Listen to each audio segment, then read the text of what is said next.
Hello बच्चों, मैं पायकी गुप्ता। इस वीडियो में हम समझेंगे एरिया वेक्टर क्या होता है। बहुत सी प्रॉब्लम में एरिया का मैग्नीट्यूड केवल नहीं लिया जाता है, उसकी डायरेक्शन भी ली जाती है। यानी एरिया की डायरेक्शन का एक इम्पॉर्टेंट रोल होता है। इसको हम एक डायग्राम से समझेंगे। इस डायग्राम में वाटर को एरो से रिप्रेजेंट किया गया है। एरो वाटर फ्लो को रिप्रेजेंट कर रहा है। तो इस वाटर में हम एक सर्कुलर रिंग रखते हैं। यह है सर्कुलर रिंग। रिंग को हम इस प्रकार रखते हैं कि इसका सरफेस वाटर फ्लो के परपेंडिकुलर हो। रिंग की डायरेक्शन और वाटर फ्लो की डायरेक्शन दोनों के बीच एंगल 90 डिग्री है।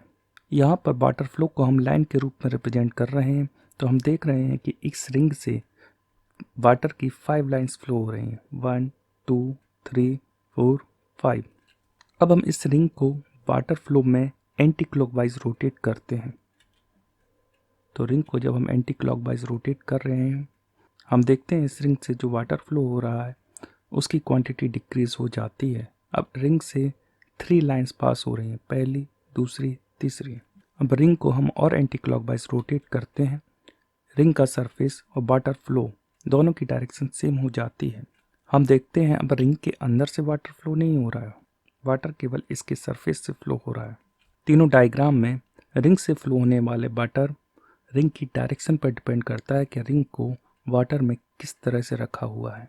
फर्स्ट डायग्राम में, इस डायग्राम में रिंग के अंदर से मैक्सिमम वाटर फ्लो हो रहा है, यानी यहाँ पर 5 लाइन दिख रही हैं वाटर की।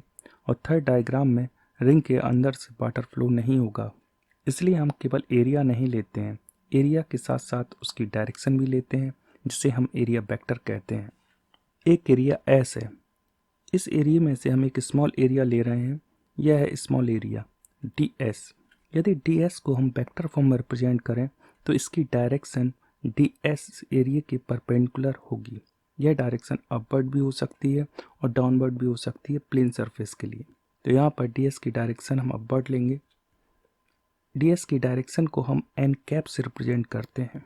यहाँ पर हम डी एस वेक्टर को डी एस के ऊपर एरो लगाकर लिखते हैं। एरो डी एस की डायरेक्शन रिप्रेजेंट करता है। तो डी एस वेक्टर को हम लिख सकते हैं, इसकी डायरेक्शन यानी n cap multiply d s का मैग्नीट्यूड मल्टीप्लाई डी एस। तो d s vector is equal to n cap d s. यदि आपको वीडियो पसंद आया हो तो हमारे चैनल को लाइक कीजिए, सब्सक्राइब कीजिए और अपने फ्रेंड्स को शेयर कीजिए। नेक्स्ट वीडियो में हम समझेंगे इलेक्ट्रिक फ्लक्स क्या होता है।